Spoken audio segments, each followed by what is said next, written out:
அழகு. வெள்ளையாக வர்றதும் கூட தேன் கலரு இருக்கணும். அந்த கலர் இருந்தால் தான்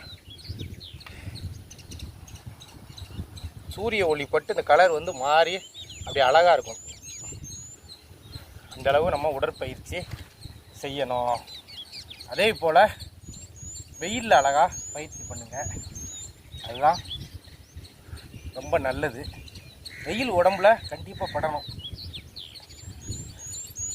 அதே போல் நல்ல இழுத்து எதுனாலும் இழுத்து கட்டிக்கோங்க. நல்ல வேஷ்டியை விதை இறங்காமல் இருக்கிற மாதிரி நல்ல டைட்டாக இழுத்து கட்டினீங்கன்னா விளையாடும்போது துள்ளி விளையாடும்போது எதுவுமே ஆகாது. நம்ம இன்னும் நிறைய வருஷம் விளையாடணும், ஆரோக்கியமாக விளையாடணும். அதனால் நோய் வராமல் விளையாடணும்னா நம்ம விதையை கீழே இறங்காதபடி நல்ல இழுத்து லங்கோடு கட்டிக்கோங்க. லங்கோடு நான் சொல்லித்தரேன், ஒன்று கட்டித்தரேன், அதை கட்டிக்கோங்க.